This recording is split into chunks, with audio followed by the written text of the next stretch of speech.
morning, Westside. Good morning. How y'all doing today? Yeah, good. Thank you as always for being here, because it's easier just to stay home sometimes, isn't it? Whether the weather is dreary or beautiful, the easier choice is to stay put. So thank you for being here. Thank you for making the choice to be in community at this place, at this time, as often as you do. You know, all Sundays are special at Westside, in my opinion, but today is extra special in that we have welcomed some of these new members into our community. New people bring new ideas, they bring new attitudes and new personalities. They make this place richer, and we are all the better for it. I love new member Sundays at Westside. Another thing I believe makes this place special on Sundays is the people who fill this pulpit. Whether it be me or anyone else, there is always this sense of wonder. I wonder what she will say. I wonder what his ideas on this subject are. It can be very compelling, I think. Now, I can only speak for myself here, but there is also a sense of wonder for me, even when I'm scheduled to be in the pulpit. Because I really never know what I'm going to say either. What I put in our newsletter for this Sunday is that I wanted to talk about the state of religion in the United States today, which is a very big topic. I honestly don't know what I was thinking. The religious landscape is so vast, it's so diverse, it's so complex, that to attempt too much detail is a fool's errand. What I hope to do this morning is to give you a few things to think about that I hope will convey the sense of hope that comes to me when I think about the state of religion today. It is a sense that has become very different for me than it was only a few years ago.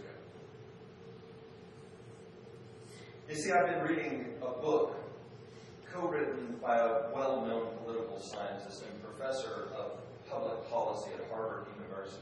His name is Robert Putnam, and he's written several books. Probably the best known of his works is titled Bowling Alone: The Collapse and Revival of American Community. I read that book a number of years ago, and in it he basically argues that we as a society are becoming much less connected than we were only decades ago, something with which many of us, I think, would agree. His latest effort is titled American Grace: How Religion Divides Us and Unites Us. And it is because of this book and some others I've recently read, along with some insightful articles, that argue in many instances our society continues to move in the correct direction, the progressive direction, the direction that most of us in this place want to move. Now, we're not moving as quickly as you and I would like, because we can only see what is in front of us, what interests us, what is important to us. And in some instances of public policy, I would argue that we have taken a step backwards. But for the most part, we continue to slowly move forward. And it is most evident in the changing attitudes of people towards other people. And these changing attitudes are nowhere more apparent than in our religious houses of worship. Now, I don't know if you've been keeping up with this story of a conservative Lutheran pastor who took part in an interfaith worship service which occurred after the tragic school shooting in Newtown, Connecticut. The minister, who had a child in his congregation who was murdered that horrible day, gave the benediction, the closing prayer, at the service where other religious leaders, Jews, Muslims, Baha'is, and others took part, and where the President of the United States was in attendance. This pastor was chastised by the highest leader of his denomination because Missouri Synod Lutherans cannot participate in services with others from false religions. The minister has since issued an apology for his participation. Now, contrast that travesty with what young people are now saying about religion these days. It used to be that in surveys of young people, their responses regarding their religious faith were very different. When asked if their Christianity was the one true religion and that all others should be converted, 94% of young people said their religion was the one true religion. They said that in 1924. In 2011, only 38% agreed that theirs was the one true religion and that all others should be converted. Young people are most often our best hope with any societal progression. In recent surveys, more and more young people believe there are different paths to heaven, that God would not damn a good person to hell no matter their religious path, and that there is nothing wrong with two women or two men loving each other. It will take a while, and there will continue to be loud, uneducated detractors. But those young people will get to the voter polls one day, and just like the generations that came before them, they will change the world. It might not happen soon enough for us, but it will happen. Because old folks, like some of us, will continue to push these issues, and we will continue to fight for progress. And by the time these young people begin to vote, our society, I am convinced, will change. It is these young people who are in ever-increasing numbers leaving their places of worship. A great deal of ink has been spilled recently talking about the survey from the Pew Forum on Religion in Public Life, which examined the increasing number of people without a religious affiliation. They are called the nuns. Not to be confused with the religious females order of Roman Catholic. They are the individuals that, when asked to choose their religious affiliation from the responses, chose the one labeled none of the above. The number of nuns is growing dramatically, and nowhere is the growth more pronounced than in young people. A full 1/3 of these individuals do not want any part of organized religion, because the religion of their youth has often taught vile things about people who are different, about viewpoints that are different, about lifestyles that are different. These young people, who are often friends with others who are different, see the poppycock that is being thrown their way from the pulpits, and they have had enough. They're leaving in droves. And most leaders in the evangelical and fundamentalist movements, where much of this crude information spews forth, see the writing on the wall.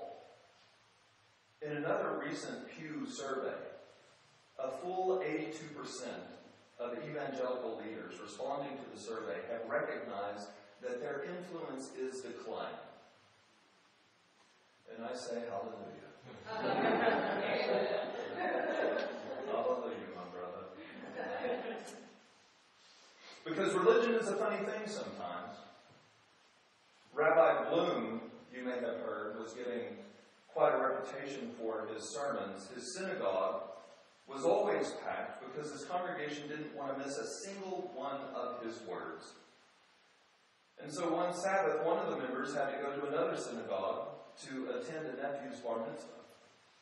Because he didn't want to miss the sermon, he asked one of his non-Jewish friends to go in his place and record the rabbi's sermon. In that way, he could listen to it when he got back. When other members of the congregation saw what was going on, they too decided to ask their non-Jewish friends to go in their places to record the sermon. They could then do other things, like play golf or go to a football game. Well, within a short time, there were 100 Gentiles sitting in the synagogue recording the rabbi's sermon. The rabbi got wise to this. So the following Sabbath, he too asked a non-Jewish friend to attend on his behalf. His friend brought a digital recorder and played the rabbi's pre-recorded sermon to the 100 non-Jews in the congregation, who then recorded the sermon on their own devices.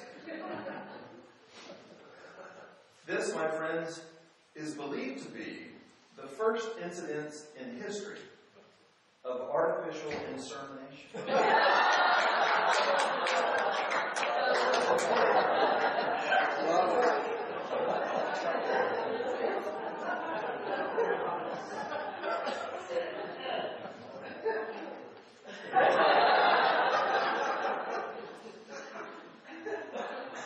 At other times, religion is not so fun.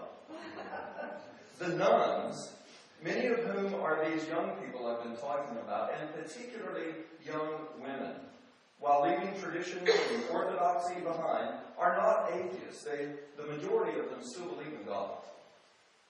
But it is the trappings of organized religion that no longer ring true to them that they leave. To them, judging others is unacceptable. And this is backed up, according to the results of something called the secular census. While the folks who have left their faith tradition behind no longer agree with these ideas, they also apparently do not want to take part in deriding that faith tradition or those who remain within it.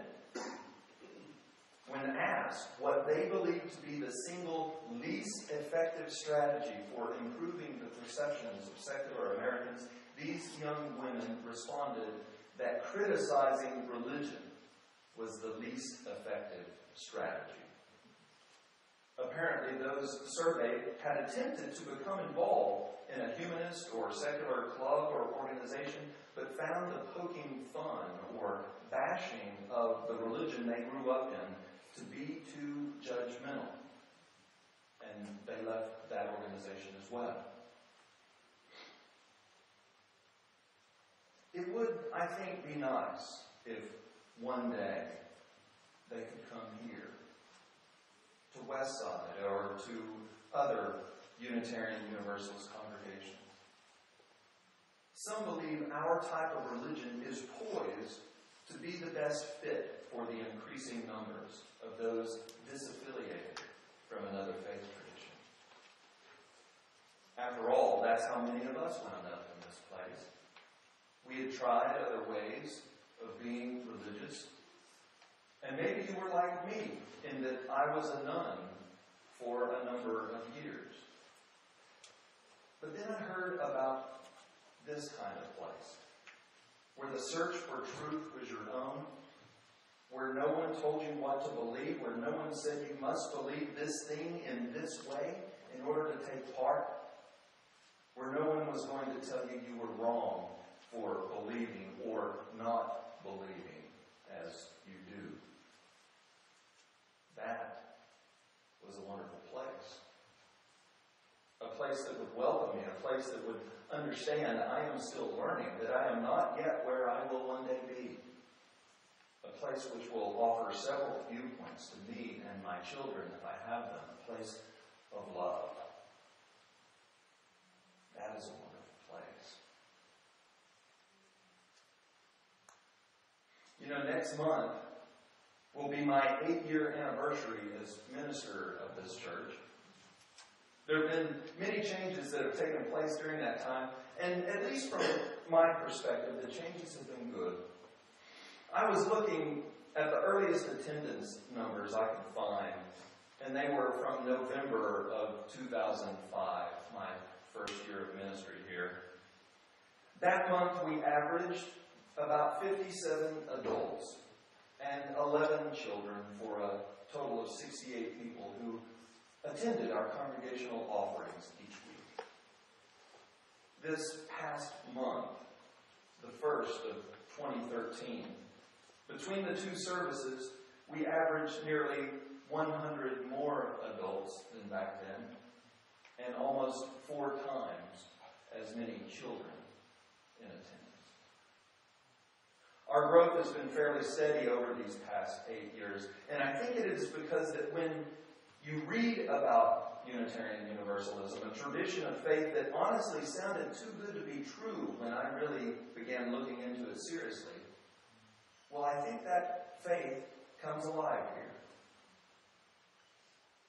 We're not perfect Unitarian Universalists. I don't always say and do the right thing, the best thing, 100% of the time.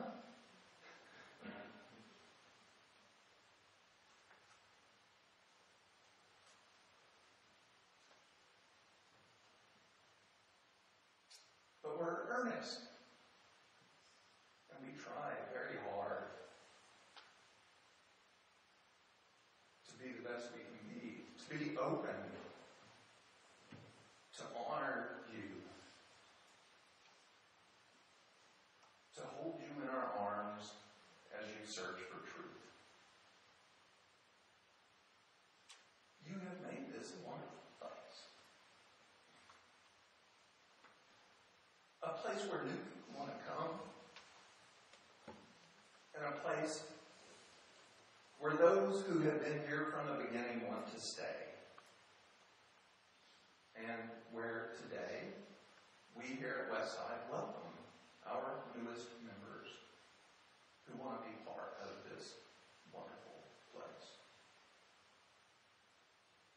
Where the status of our religion is very good indeed. As we rise